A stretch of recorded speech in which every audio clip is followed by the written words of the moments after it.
stopped in the Arizona Territory on their way to California because they ran out of money or energy or time. Their hard luck, Jake thought as he downed his second whiskey. He'd been born here, and he still didn't figure it was the most hospitable place on the map. It was hot and hard and stingy. It suited him just fine. "Redman?" Jake lifted his eyes to the dingy glass behind the bar. He saw the man behind him, young, wiry, and edgy. His brown hat was tipped down low over his eyes, and sweat glistened on his neck. Jake nearly sighed.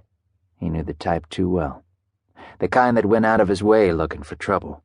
The kind that didn't know that if you hung around long enough, it found you anyway. "Yeah?" "Jake Redman?" "So?" "I'm Barlow. Tom Barlow." He wiped his palms on his thighs. "They call me Slim."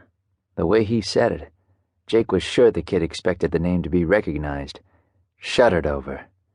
He decided the whiskey wasn't good enough for a third drink. He dropped some money on the bar, making sure his hands were well clear of his guns. "There a place where a man can get a steak in this town?" Jake asked the bartender. "Down to Grody's."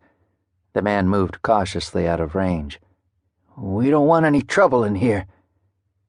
Jake gave him a long, cool look. "I'm not giving you any."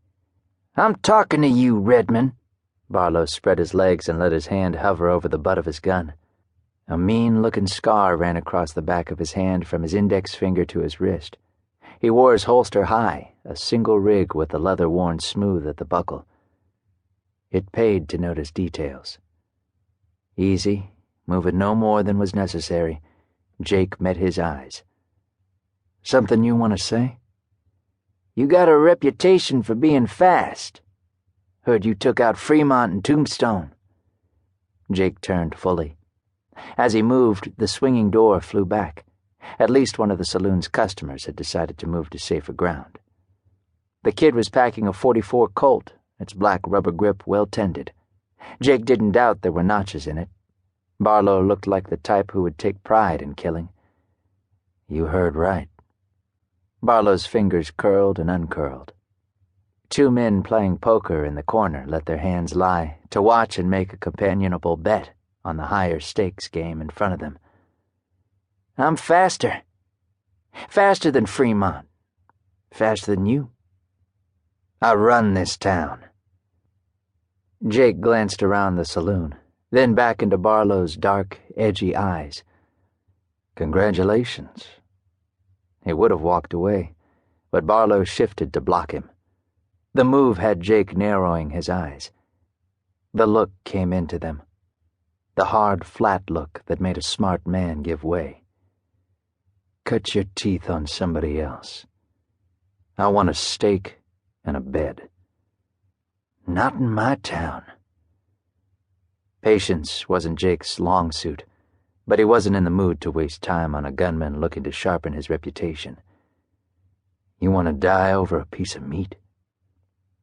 Jake watched the grin spread over Barlow's face. He didn't think he was going to die, Jake thought wearily. His kind never did. "Why don't you come find me in about 5 years?" Jake told him. "I'll be happy to put a bullet in you." "I've found you now.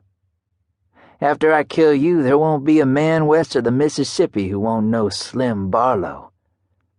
For some, for many, no other reason was needed to draw and fire.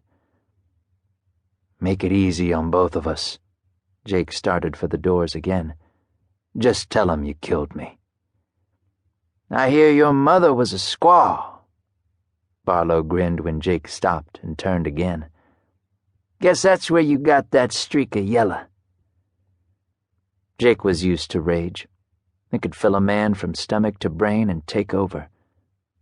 When he felt it rising up, he clamped down on it. If he was going to fight, and it seemed inevitable, he preferred to fight cold. "My grandmother was Apache." Barlow grinned again, then wiped his mouth with the back of his left hand. "That makes you a stinking breed, don't it? A stinking yellow..."